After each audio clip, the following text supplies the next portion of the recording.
Me llamo Lucía. Tengo 26 años y puedo decir con certeza que coso vestidos mejor de lo que hablo con mi propio hermano. Mateo y yo nunca fuimos cercanos. Desde pequeños, él gritaba y yo me callaba. Él se imponía y yo obedecía.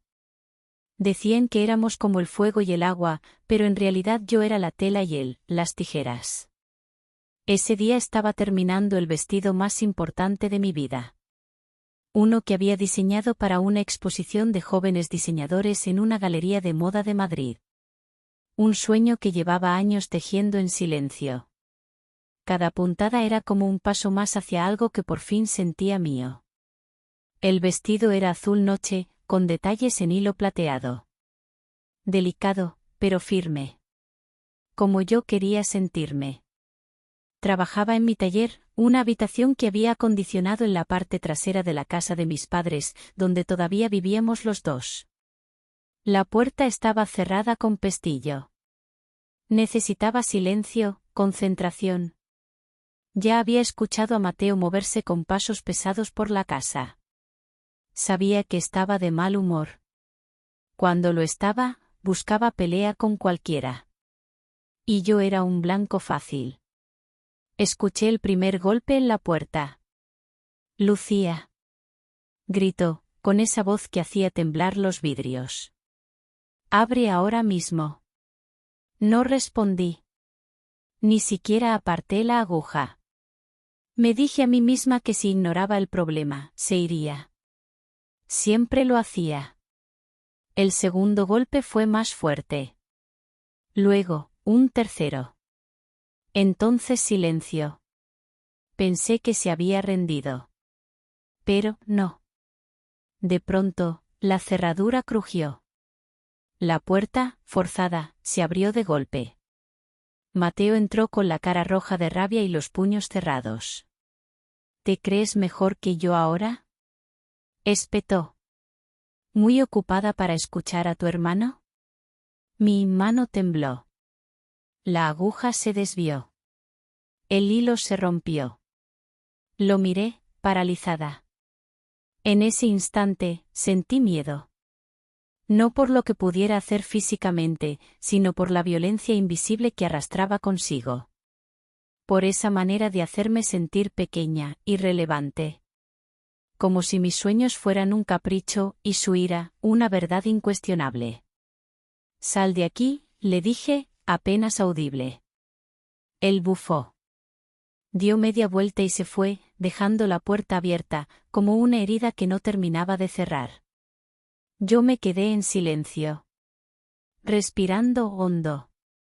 Observando el hilo roto en mi vestido, el mismo que había sostenido la delicada pieza hasta ese momento. Y me pregunté, por primera vez de verdad, ¿por qué él cree que tiene derecho a hacerme esto? Me senté en el suelo, con el vestido sobre las piernas, sintiendo como la frustración se mezclaba con un dolor antiguo, como si no fuera solo por lo ocurrido hoy, sino por todos los días en los que yo había callado mientras él gritaba. Y ahí, en ese silencio denso, algo en mí empezó a cambiar. Después de aquel día, el silencio entre Mateo y yo se hizo más espeso. Como si las paredes guardaran el eco de algo que no habíamos dicho del todo. Yo intentaba concentrarme en mis pedidos, en los vestidos que tenía que entregar, en los bocetos que se acumulaban sobre la mesa. Pero el ambiente en la casa era denso, asfixiante. Como si el aire estuviera hecho de tela vieja, tejida con hilos de rabia. Mateo apenas me dirigía la palabra. Pero su presencia se sentía en cada rincón. Cuando cerraba con fuerza los cajones de la cocina. Cuando dejaba la televisión encendida a todo volumen. Cuando lanzaba comentarios sarcásticos desde el pasillo. Nunca directos, pero lo suficientemente hirientes como para dejarme pensando durante horas.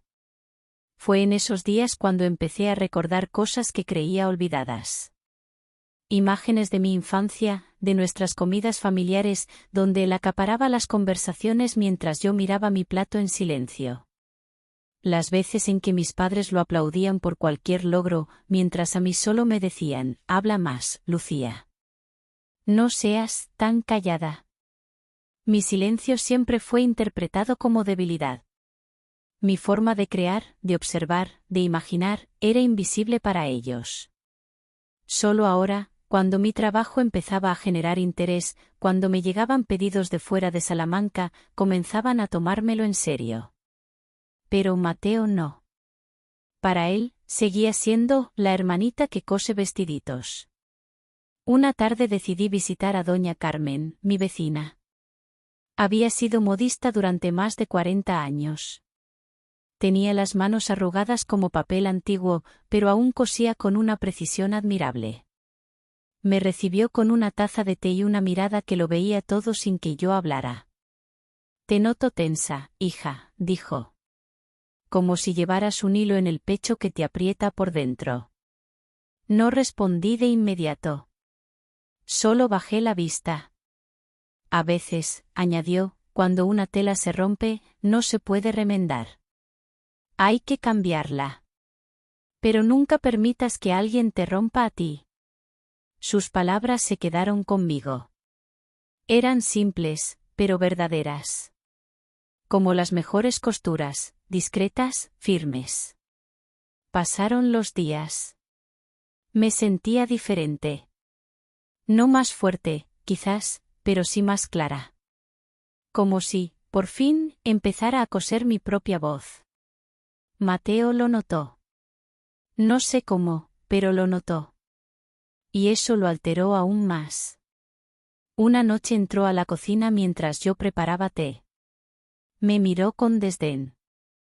«¿Ahora ya no saludas?», dijo. «¿O es que te crees demasiado importante para hablarme?». No respondí. Me limité a servir el agua caliente en la taza. «Claro. La gran diseñadora. La estrella de Salamanca», continuó. «Vives aquí, pero te comportas como si el resto no existiéramos». Me giré despacio y lo miré a los ojos. «Estoy intentando vivir en paz». «¿Eso te molesta?». Él dio un paso hacia mí, desafiante. «Eres una malagradecida. Esta casa es de nuestros padres. Sin ellos no estarías aquí cosiendo tus tonterías». Mi corazón latía con fuerza. Me temblaban las manos, pero no bajé la mirada. «Mis tonterías pagan las cuentas», le dije. «Y no te debo nada. No tienes derecho a tratarme así». El silencio que siguió fue peor que un grito. Mateo apretó los puños. Me miró con odio, como si no pudiera soportar que ya no me encogiera frente a él. «Estás enferma de soberbia», escupió. Y entonces, se fue. Con pasos pesados, como siempre. Cerró la puerta de la casa con un golpe tan fuerte que temblaron los marcos. Yo me quedé sola, con la respiración agitada. Pero por dentro, algo se acomodaba. Me senté en mi taller, frente a una tela color vino que había guardado para una ocasión especial. Empecé a trazar el patrón. Esta vez, el vestido sería para mí. Un vestido que nadie me pediría. Un símbolo de algo nuevo. Libertad. Voz. Firmeza.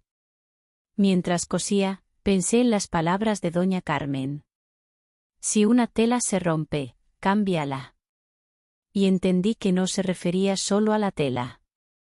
Pasaron 2 semanas desde que Mateo se fue de casa. No dijo a dónde ni cuándo volvería. Al principio fue como quitar un peso del pecho. El aire se sentía más ligero. No había portazos, ni reproches, ni miradas cargadas de rabia. Solo yo, mi taller y el sonido constante de la aguja entrando y saliendo de la tela. Pero el silencio también puede pesar cuando es demasiado profundo. Las primeras noches dormí mal. Me despertaba sobresaltada, pensando que lo oía llegar. Que volvería a irrumpir, que volvería el miedo. Pero no lo hizo. Y con cada día que pasaba, algo en mí empezaba a calmarse. Me sumergí en el trabajo. Los pedidos seguían llegando. Una tienda en Valencia me pidió una colección pequeña. Otra en Zaragoza quería algo exclusivo para novias modernas. Yo dibujaba, cosía, soñaba. Por primera vez, sentía que lo que hacía tenía forma, cuerpo, destino. Y sin embargo, algo me apretaba por dentro. No culpa. No nostalgia. Era más bien una cicatriz que empezaba a picar, como si dijera, estoy aquí. No me ignores. Una tarde, mientras acomodaba telas en el estante más alto, encontré una caja de cartón vieja, polvorienta. Era mía, de cuando era adolescente. Dentro había retazos de telas que había guardado con cariño, encajes, lanas, trozos de vestidos que había cosido en secreto. También dibujos arrugados, notas de colores, y una carta. Era de mi madre. Para Lucía, cuando se sienta sola.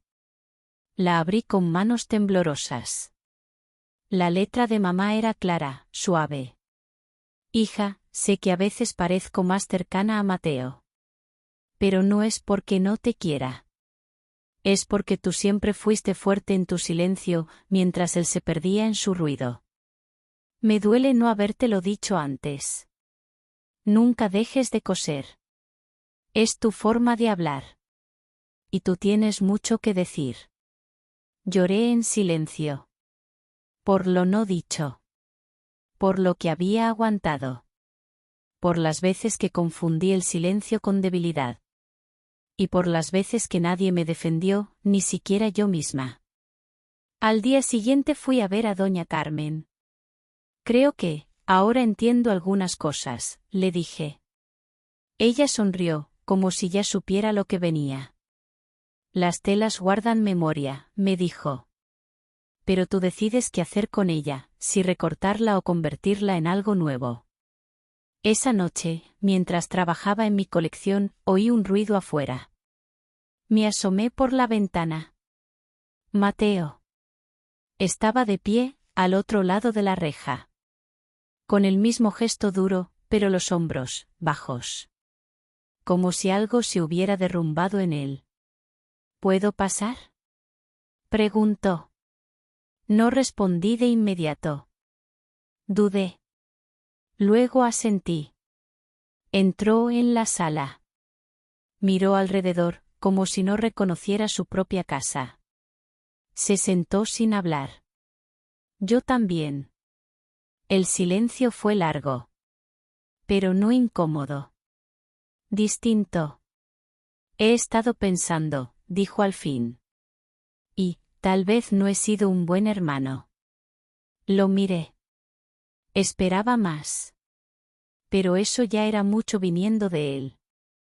No quiero que me perdones. Solo, quería que lo supieras. Me levanté y me fui al taller.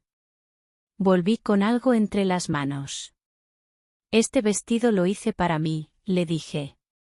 Porque necesitaba recordarme que merezco espacio, voz, respeto. Mateo lo miró. Bajó la vista. No dijo nada más. Se levantó y se fue, despacio. No lloré. No temblé. Solo cerré la puerta con suavidad y volví a coser. Gracias por ser parte de nuestra comunidad en Wyatt Sayers. Suscríbete, deja tu like y prepárate para disfrutar de más historias llenas de emoción y misterio.